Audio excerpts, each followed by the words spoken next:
Good morning. Ayin Beis, Volume 3. We are on page 1392.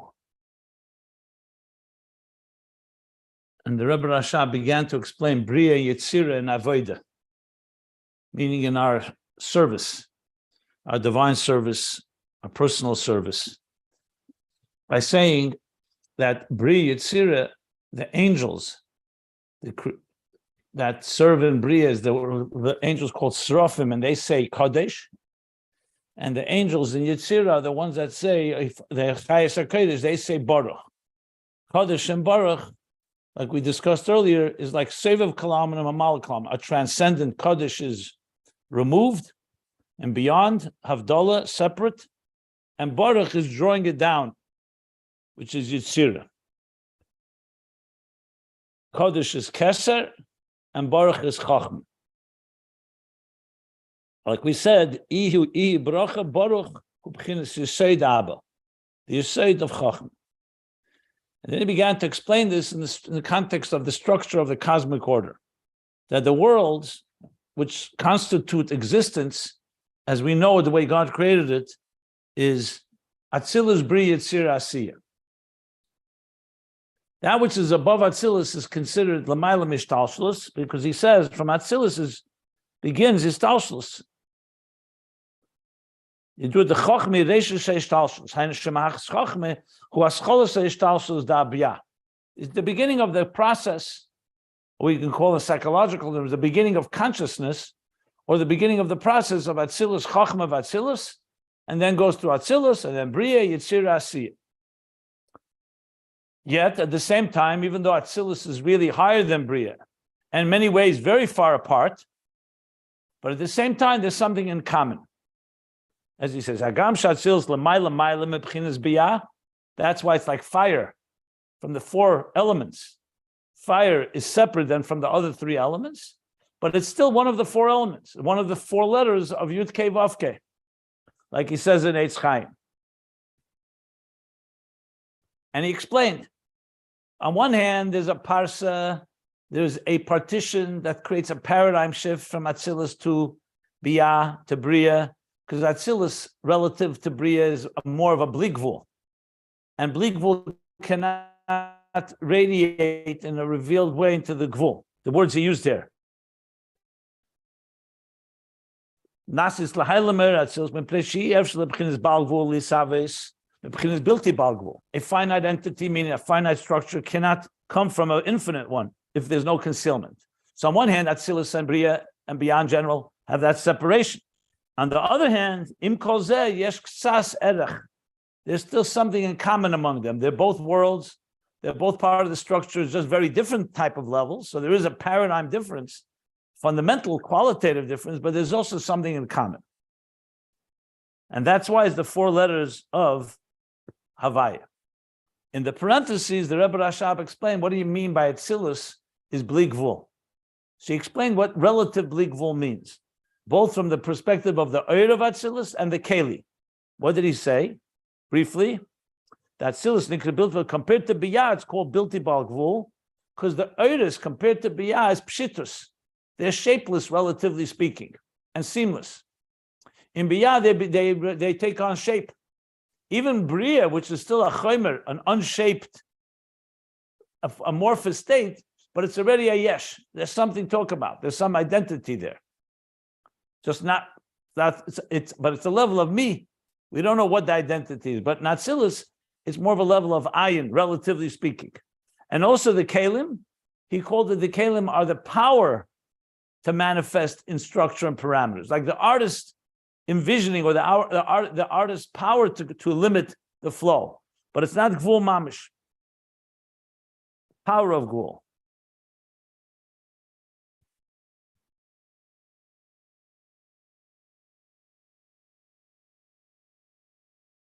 And nevertheless, it's still called koyach hagvul, which means it's not koyach habligvul. So even though Atzilus is not actual total gvul relation to Bria, as we discussed yesterday, what that means, relatively speaking, the relativity from Gvul and the Mile of Gvul, but it's still the Koyach HaGvul.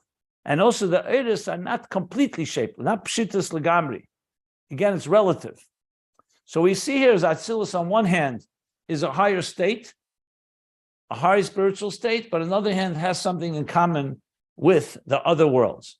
All this is coming to explain how Chochma of Atzilus is the beginning of Seder Shtalshlus, and therefore still in the category of Baruch. And Keser will be the category of Kodesh, which is removed. We'll get back to that soon. That's where we're up to. So let's continue reading now inside. We are on the line that begins Oisis Havaya. A little more than halfway down. We said Im kol zeh yesh k'saser l'Atzilus v'zeh shadal dem dal Oisis Havaya. I'm going to start with Yodua. The pages, the text and pages can be found at ayinbeis.com if you want to follow along the PDF of these pages. For Yodua, and it's known, now going back to the Yud Kei Vav Kei, that even though Atzilus is the Yud, like you said before, Eish, fire, but it's still part of the Yud Kei Vav Kei, the four letters. For Yodua, the Kamoi Keina Eser Sefiros, it's known that just as we say the worlds are Yud, Kei, Vav, Kei, Atzilus is Yud, Bria is Hey, Yitzir is Vav, and the last Hey is Asiya. Same thing, the spheres also break down, Hey Nadal Asius. They also break down into the four letters. Yud b'Chochma, Yud is in Chochma, Hey is Bebina, Vav Hey, the last two is Midos and Malchus.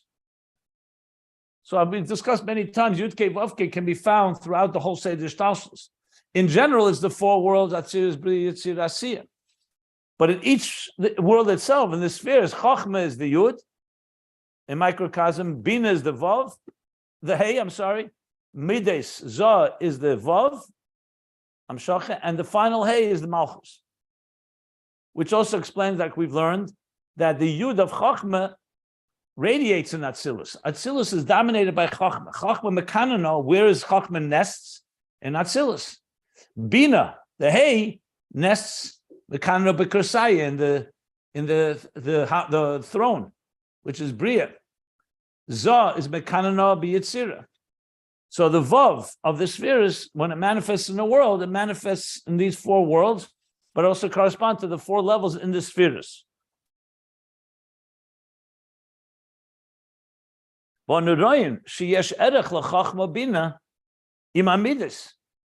just like we said, even though the Yud is higher than the other three letters, the Yud Hey is higher than the Vav Hey, but just as it is in the spheres, we see there's an erech, there's a proportion, there's a relationship, something in common between Chochma and Bina, which is the Yud and the Hey, Ima Midas, with the Midas, which is the Vav, which is explaining also the same thing he's going to say is in the world.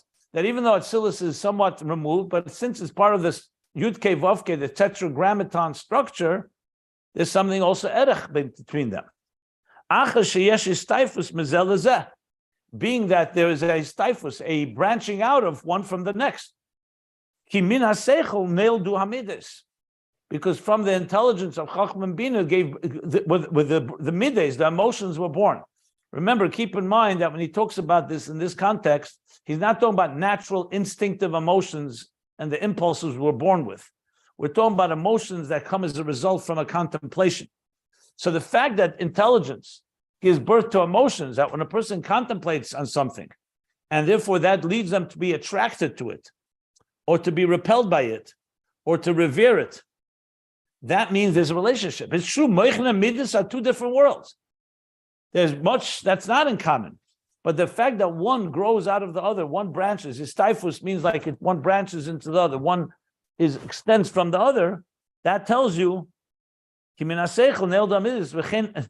that tells you there's some connection between them. They're not like, for example, supraconscious and conscious, Keser and Chochma, they're superconscious. There's nothing that the conscious experiences except you know that it's there. But in Chochma and Midas, those are both revealed faculties.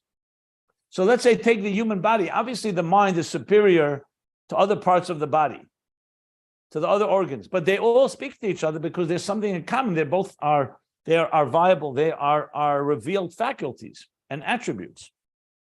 So that's the connection Chochma Bina with the Vav, the Yud and the Hey with the Vav, Chochma Bina with Midas. The Chain Hamidas Ima Dibur. Dibur here is Malchus. The same thing from the emotions. Once a person has a feeling of attraction, then they express it in a loving words. Words are more external than feelings, but there's still an extension of when you say, I love you, or v'haftas Hashem Elokecha. You're saying words that come from emotions, which in turn come from the intellect. So there is, even though there's a difference between dibur, speech, and the feelings, but speech again is an outgrowth of the feelings. So there's a relationship between the midas and dibur, and furthermore, add to the extent shegam hadibur imasechel yesh erech v'ishtavus b'miktzas. The same thing, dibur, speech, also has some erech and ishtavus, something in common, something similar and proportionate, at least b'miktzas, to some extent, with sechel, because dibur also expresses what the mind has to say. Afa pisha etzma sechel muvdil min amidas. Even though the core intelligence, meaning the real innermost, deepest part of your intelligence, is not expressed in feelings. It's like he says, it's a muvdil min midas. It's separate from the midas. So when you, for example, express, we talked earlier about midas being the outer expression of something that you fully you come to appreciate something in your mind, and then you are drawn to it. So as much as you're drawn and how powerful it is, the midas don't fully understand and appreciate necessarily everything that the mind has contemplated about this particular entity that you're drawn to. So it's muvdil min midas. Makol mokem, nevertheless, and here again you see back and forth the dance. On one hand, it's separate. On the other hand, makol mokem mitzad b'chinas ha'ishtalshul shemishtalshul ma'asechel, due to the ishtalshul, the fact that one evolves from the other. The mishtalshul, that the midas come from the seichel, yesh le'erech imaneled mikeche. It has some proportionate connection, something in common with that which was born from its power. Meaning the power of Meichin gave birth to the midas, so there has to be something in common between the one who gave birth and the one that was birthed. Just like we say human beings, parents and children. So a parent is a different level than a child, but still there's something in common. They're both humans, and they both continue the chain, and there's something, a relationship between them.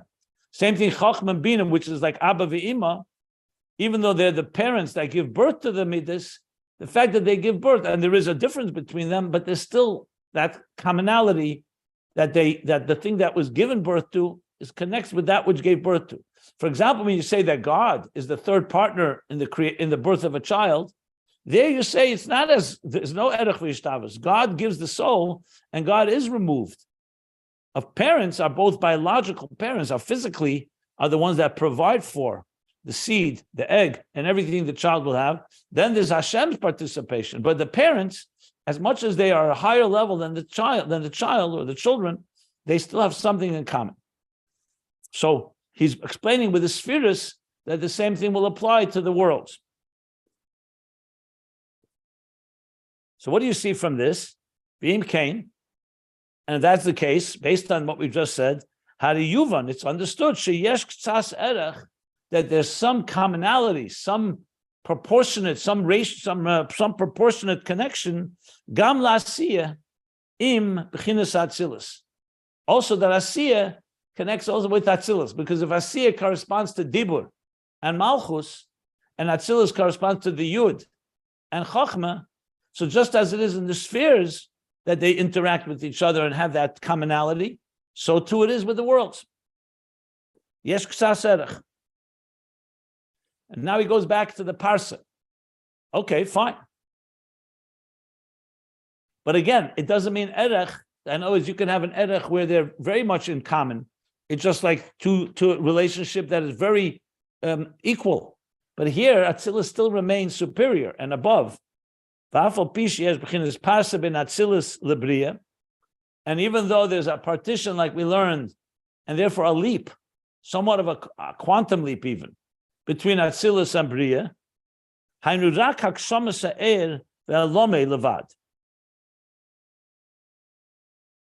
oh, no, that I didn't sing it right. Which means that from Atzilus to Bria, the parsuk Hakshoma, it congeals, it somewhat solidifies and concretizes. That's what it means, Hakshoma Sa'ir, that the earth is not as subtle and as sublime. the halome levad. So it only is a more concrete, a more defined element of the oil, like we said in Atzilus, relative to Bria, is more shapeless. Hainu, okay, I think that's what he means. Yeah. You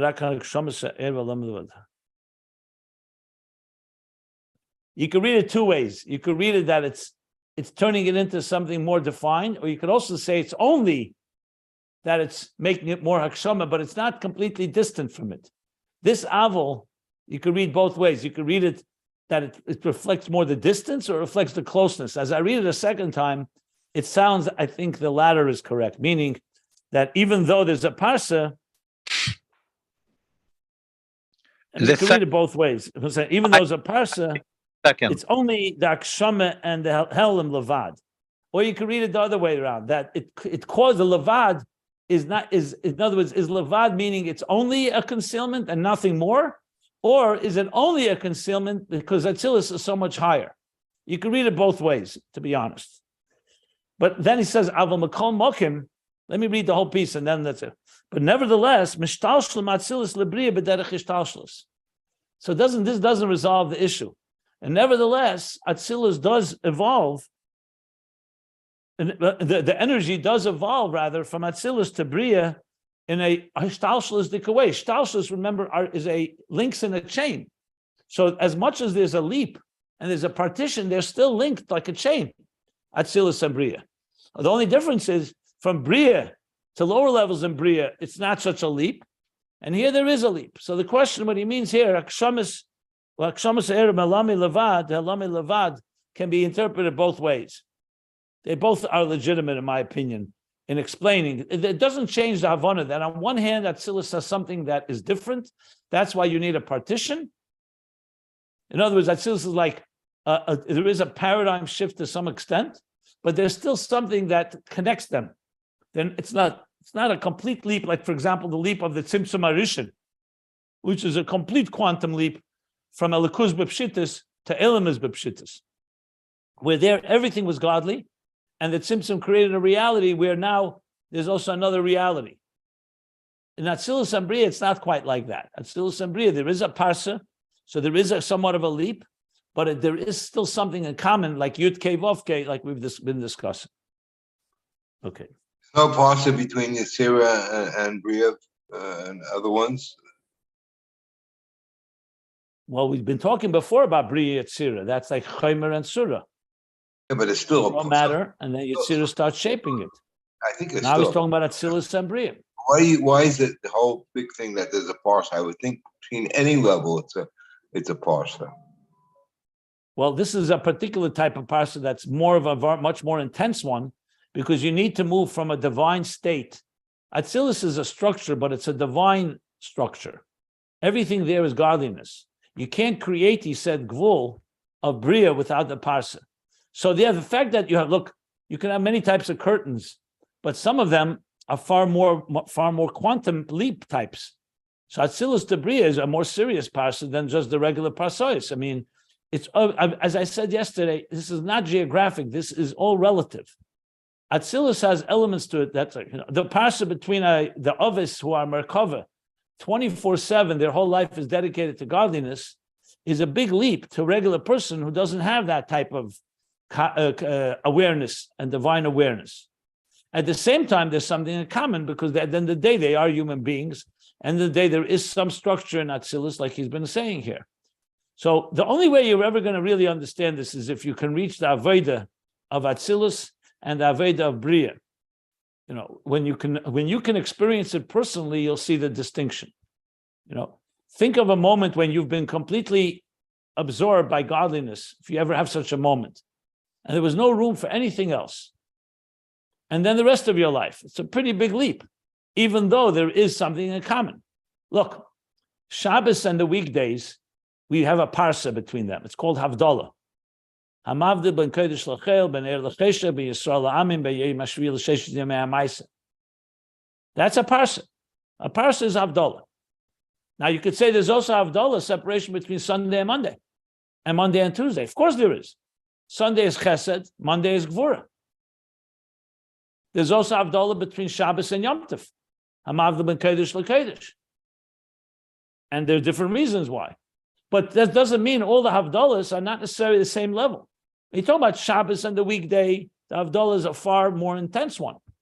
Between Shabbos and Yontif, it's less, and there are halachas that distinguish. You can't cook from one to the other without an Erev Tavshilin, etc., and other halachic implications. And then there's the Havdalah from Sunday to Monday. There's also Havdalah from 1 hour to the next hour. Everything has separation. In existence, you're going to find boundaries everywhere. But there's a big difference between the boundary, let's say, between land and sea, than the boundary between two pieces of land, for instance. So existence is defined by structures that have boundaries. We learned about it at length in volume 2. And he spoke that there are parsois that are far more intense, where there's a real bigger jump and bigger leap, and then there are parsois that are not as intense. Think of curtains. You put up a curtain on your window, you could put up a translucent curtain, the light gets through. You can put up an opaque curtain where it completely closes off and no light gets in altogether. So in curtains, there are levels. Just like in klippas, we learned there's different klippas shells. You have you have the skin of an onion, you have the skin of a grape, you have the skin of an olive, and then you have the shell of a walnut, or a filbert, or even more, a coconut. They're all shells. It's just a question of measure. So in existence, you have the same thing in Ruchnius. Throughout Atzilus, it all comes down to how much you need to diffuse or diminish the light. So Chassidus talks about the tzimtzumim b'derech miut and the tzimtzum b'derech siluk. That throughout Atzilus, the tzimtzumim are more diminishing the light. And the first tzimtzum arishin is b'derech siluk. It completely conceals. This is all dependent on how much you want light to get through in order for existence to be maintained. When you teach a child Torah, you need to conceal more. As the child grows, you conceal less. But there's still a parsa, there's still partitions and curtains. All communication, all relationships need to have both relationship, connection, but also space, boundaries. Just a matter of measure. Atzilus to Bria has an intense parsa because you're dealing with a leap from godliness to yesh, ayin to yesh, or what you said before, to a world where you don't have that oneness, but at the same time, they still have something in common because it's all part of one process, the ishtalshlus process of ishtalshlus. That's essentially what he's saying in the sum. Thank you. Great explanation. Thank you. Now, let's stop here. Any other questions? It seems to me that the second thing what you said is the more correct one. That even though that there is a parcel, but still it's not a real separation, because Atzilus is also in Ishtalshelus. Yeah, the Aval Makom Mokem, yes. I'm talking about the words Rak Hakshama Sa'er Ve'alome Levad. I was talking about those few words. Okay, it's either way works. It depends how you sing the song.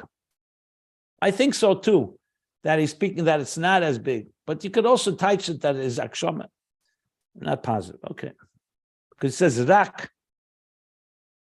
and levad. The question is whether rak levad means only a minimal amount of leap, or rak only as in it's much less than Atzilus. Just depends how you read those words. It's fine. Okay. Any other questions? Also says aura between the worlds too, and that's the way it was explained too. And aura, if you look at it in gross terms between Atzilus and Bria, it would be by definition much greater, because an aura of a great thing, it's very hard to explain mathematically, but you can actually write an equation for this, and it fits in. I just wanted to add that because we described it last year, a few years ago, as auras. Well, between Atzilus and Bria, a lot of things happen. The light definitely goes through what we call Shel Tulda. It goes through a type of leap. And the Kalim also become much more concretized and so on. But remember, as I've given the example, if you think of Bria as the moment of conception, and it's still an amorphous and a nebula cell, and Atzilus would be the moment before conception, so that's a pretty big leap. From Bria to Yetzirah is already taking the raw amorphous state and start giving it deep shape and form. But yeah, so both the energies and containers go through these metamorphosis, if you wish, or process.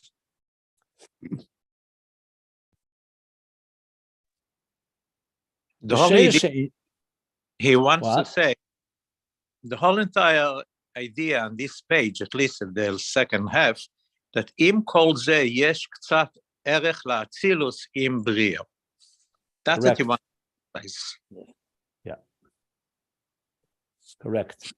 We'll see where this is going and what he wants to bring out from this, but that is correct. And it's all coming to explain Kodesh and Baruch. That Baruch is Chochma of Atzilus, and Kodesh is Ayin of Keser. So let's see. Yeah.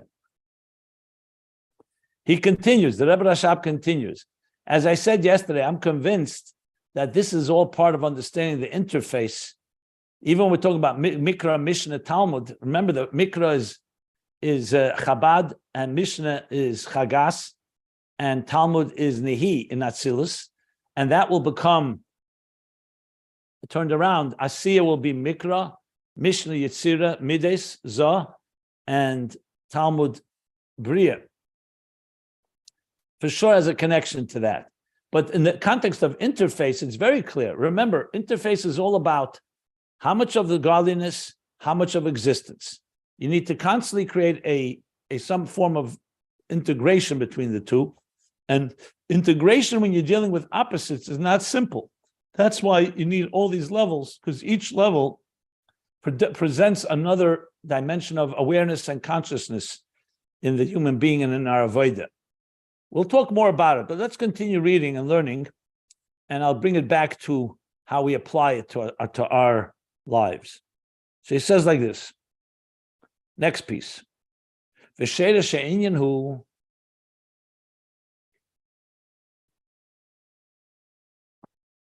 And the root of this inyan is the root of this distinction that we're talking about between Atzilus and Bria and Biyah. Dihine Atzilus hu b'chinas ha'oir. Atzilus in general is the level of oir, divine energy.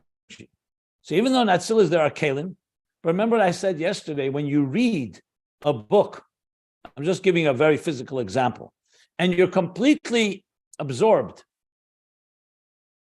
and completely taken and immersed in the message that's being conveyed, the kelim almost disappear. They don't disappear reality, but what you're focusing on is the divine narrative in the story. When someone who's focusing, for example, on the grammatical structure of the words, or in the way they were composed, they're dealing with the kelim, with the structure of it. But the oir means the divine message within it. When, for example, a person at tzaddik, a neshama of Atzilus, lives their lives, they are not sitting and thinking about every detail, except when halachically you need to, but the details. They're thinking about what is the divine purpose in what I'm doing right now. I'm eating a meal, I'm walking, I'm talking. They're constantly seeing the divine hand in everything. That means seeing the oir. The oir is what's dominant in Atzilus. Just to put it into some words, some esis here. So he says in Atzilus is b'chinas ha'oir, v'hainu ha'oir shalamayla ma'kelim. The energy that's higher than containers. Again, the focus here being the energy, not as much as the structure. So, for example, this is an example Chassidus brings, the Rebbe brings it quite often, an example in Hilchos Shabbos.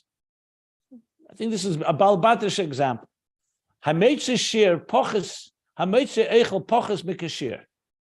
So Shabbos, we know you're not allowed to carry from one property to another, from Reshus HaYochid to Reshus HaRabbi, from a private property to a public area, and vice versa. It's Havara, Reshus l'Reshus. What that means is, as soon as you go over from one to the other, it's a Issa Daraisa. But then there's a shaila that's asked in the Gemara. Hamoitzi eichel pochas mikashir. So Shabbos has laws that apply. What happens if you carry something that's very, very small, smaller than a shear, smaller than the measurement? So al pi daraisa, that could not be considered necessary carrying because it's so small. Like we say, kazayas, there are things that are not considered carrying because it's so tiny. Talking about daraisa. But let's say you take a little piece of food that's smaller than the shear, but you're carrying it in a keli that's bigger than the shear. So the keli is a pot, a box, a container. In it, you don't care. The container is secondary. It's only you're using the container only to carry that food. The food is less than the shear. So the question is, which one do you go by? So the din is, because your kavana, we know a malacha she'enet tzricha legufa. You don't need the keli. You're not. If you're carrying the keli because you need the keli, so then the keli dominates. But if the whole keli is only there to carry the food, and your intention is the food, and since the food is smaller than the shear, the keli is not considered carrying. It's tuffle and bottle. Like when we say bottle b'shishim, even though it's there, but because there's a much bigger thing that's important in your mind, you're not care about the keli. So your intention is only the food. So the keli essentially is overshadowed and completely nullified by the kavanah of your mind, which is the malacha that you want. What you're looking for is the food. So Chassidus brings this as an example. You could have a keli, but the keli is so bottle here because the focus here is not on the keli, it's on the oir. In this case, the oichel, the food. So the same thing in many things in life. You could focus on details. I could give an example. In marital therapy, you see a couple fighting about nonsense, pettiness, and they can't get over the details. And you try to get them back to a place. What's your relationship like? Why'd you connect? Are you connecting whether you squeeze the toothpaste from the middle of the tube or the end of the tube? Is that really the issue? You try to get them back to the oir of their relationship, not the kalim. Because the kalim, sometimes the kalim are important. I'm not suggesting that, but sometimes you get so involved in the minutia of life and you forget to see the forest from the trees. There's a bigger picture here. That means you're focusing on the oir or on the keli. Just to give a few examples to make this a little more palatable. I keep confusing palatable and palpable. I think it's both in this case. Okay. So in Atzilus, what he's saying here, again, this is all dense and it needs a lot of explanation, so I'm elaborating. So he says, what's Atzilus?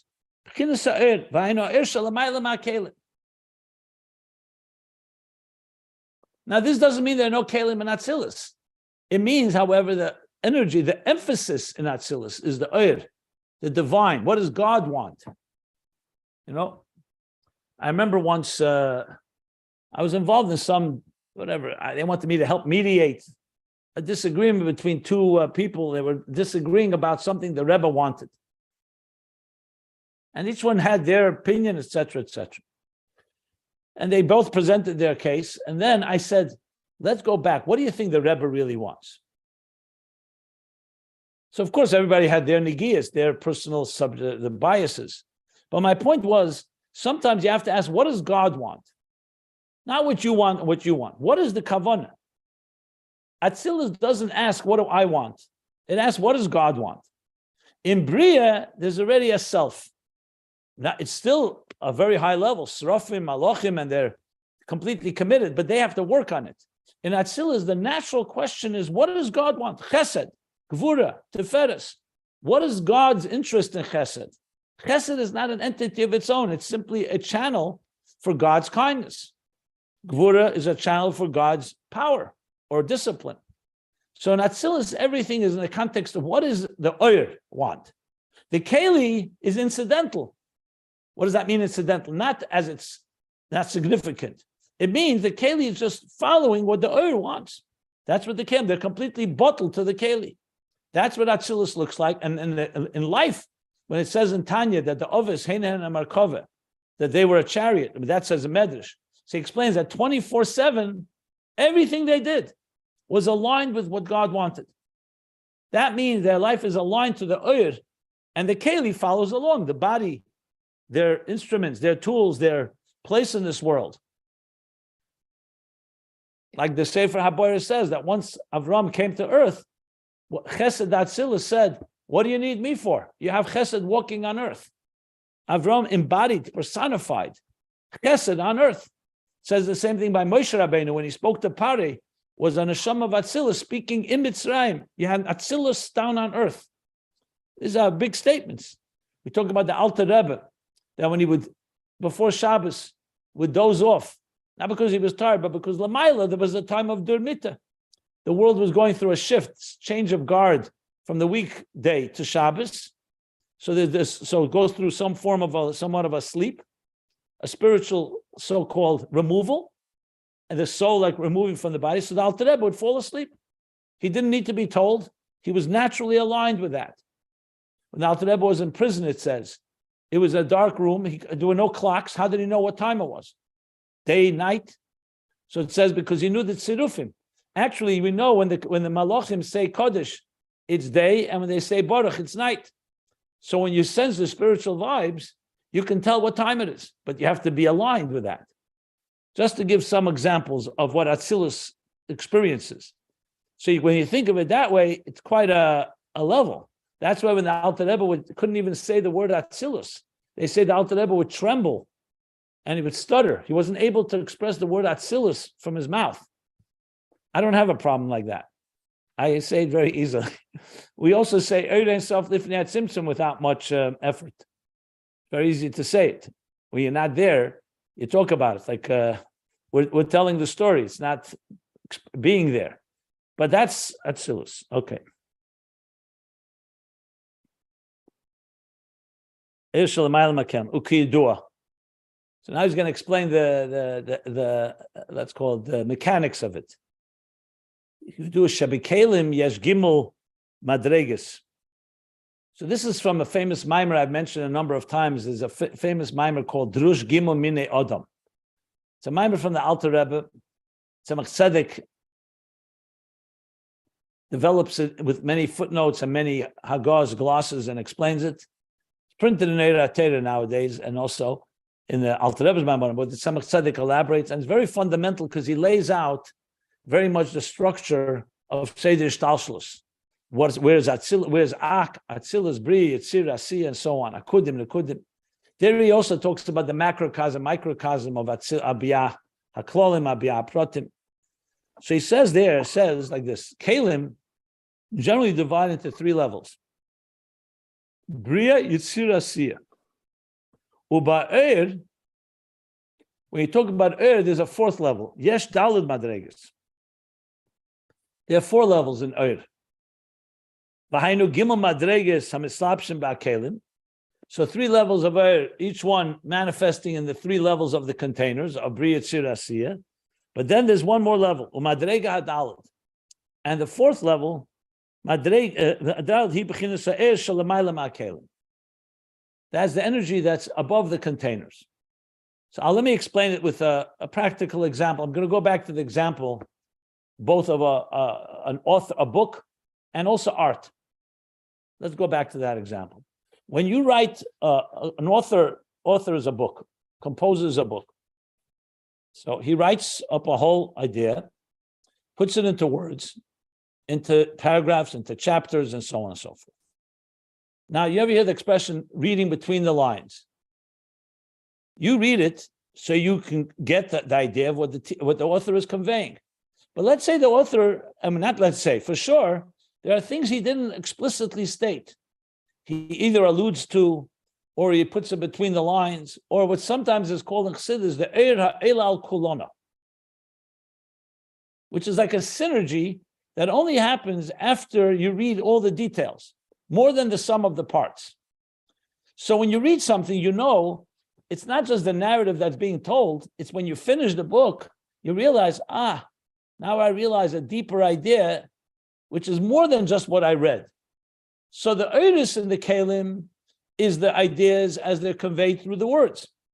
But then there's that so-called message that you can only pick up after you finish reading it all, or a master teacher shows it to you. That's more than the sum of the parts. So Chassidus gives the example for, let's say, the word Baruch. The word Baruch is made up of 4 letters. Beis, Reish, Vav, Chaf. As they're separate letters, they can make up many different words. The Beis doesn't necessarily mean bracha, blessing. The Reish can be a different word or just a separate letter. But when they come together, what do you have? You have the Ur and the Keli, that's the letters, Beis, Reish, Vav, Chaf, but you have something else. Something new has emerged. The meaning of the word blessing, Baruch Ato. You are blessed, blessed. Blessed is more than just 4 letters. It's the sum total, but also the synergy. The Eira El Al Kulana. There's an example given for it, the Gemara in Seita. When the Meraglim, the scouts, the spies, they went to Israel and they came back with these very large fruits to show the people that Israel is not a country we can conquer, full of giants and giant fruits. They brought big grapes and big fruits and so on. And the Gemara talks about how they carried it back because they were so big. So the Gemara calculates, based on the weight of these different fruits, how many people you needed to carry each fruit. So the Gemara says a statement that 2 people can carry more than the sum total of each of them, which means if one person can carry 100 pounds, another person can carry 100 pounds, together they can carry around 120 pounds, whatever the calculation is. 3 people exponentially multiplies it. It's more than 120, more than 220. It goes to 240. And the more people, there's a synergy that happens when people come together like a minion. You could have 9 people and suddenly a 10th person comes to a minion. It's not just one more unit. A new entity is created called a minion or a mezuman, because there's a qualitative shift that happens when you bring together elements. So just to explain a little more, so when you have Eiris and Kalim, you're talking about the Eir and the Keli. That's commensurate to each other.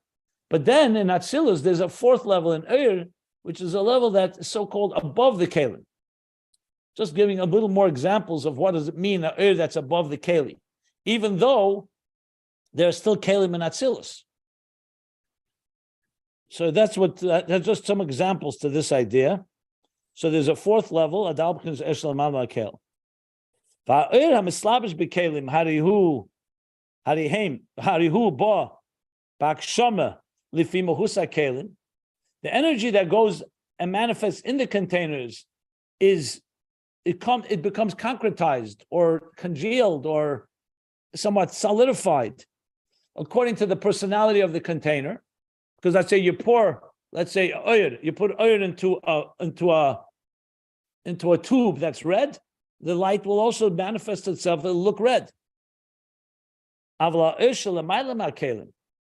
energy that transcends is above the containers. That's the air in its much more in its pristine and core state before it's manifest in these words.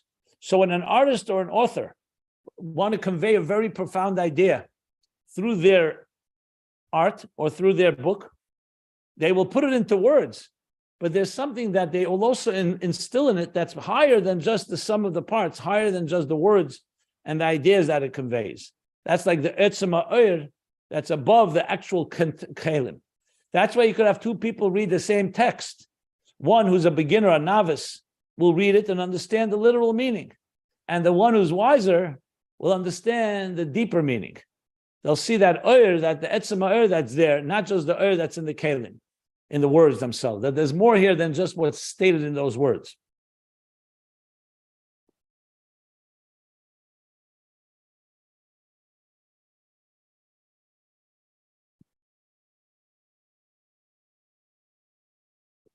I think I'm going to stop here, but let me ask any questions. Any questions?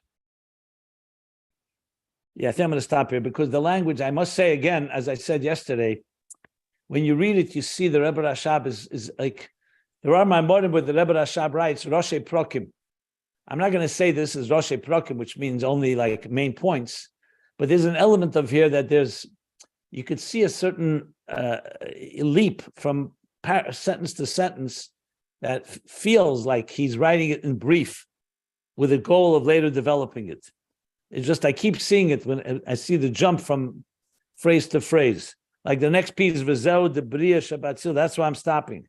Because right away he goes to Bria Shabbatzilus. He didn't mention that yet. But he's right away jumping into it without the usual transition from that smoother transitions.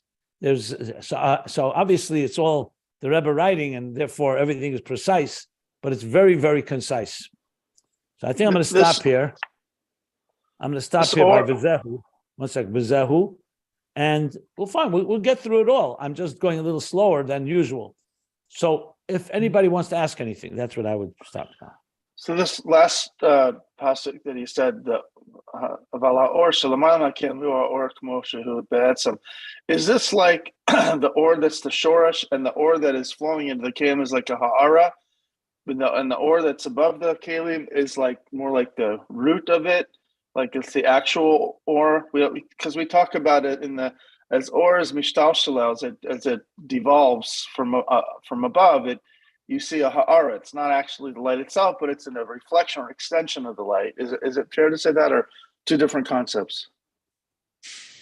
If you could explain to me in simple English the difference between ha'ara and etzem, I could answer that question better. Right now, you're just using words. I'm not sure what you mean by these words. I know these words are used, etzem, ha'ara, and so on. All right, well, how would you explain it in very practical terms? Well, like I gave an example. I gave an example of a book, words, and the ideas that these words convey. And then I spoke about an that's somewhat more than just the sum of the parts. So if you can give it to me in that type of language, I can then tell you, well, you know. Well, okay, let's say I say to my wife, I love you beyond words, right? So I'm conveying love, but I just told her I can't put it in words. I can't put the full extent of it in words. I'm trying to. I'm telling you I love you more than I can say. So I just put it in words, but the love itself transcends those words. That's fine. That's a good example. Okay. That's fine. You want to call, I mean, I didn't, look, he doesn't use the word ha'ara here. He uses the word etzem, and he uses the eris in kalim. So obviously when oir comes downward, the more it comes downward, the more of a reflection it is, and the higher it is, the more connected to its root is. So that's a given, that anything higher is more etzem, like etzem or oir, and one is the oir as it's like when an idea that you're going to convey to a student and you put it in words, that's eris in kalim. The idea that you can't yet put into words is more etzem or oir because it's not yet able to go into kalim. Okay. And this is a smaller question. Can you give the citation for that Drush Gimel of the Alter Rebbe that you say is it like a Hagar, is Hosafa in the Oratora? It's a whole mimer. It's a whole discourse. Yeah, I've given it a number of times. It's an Eira Teira Bolok and Eira Teira Inyanim. You want to know the page number?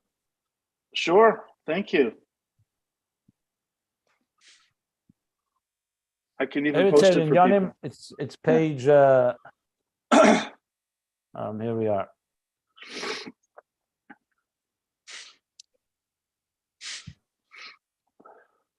Page 77. Right. Thank you very much. The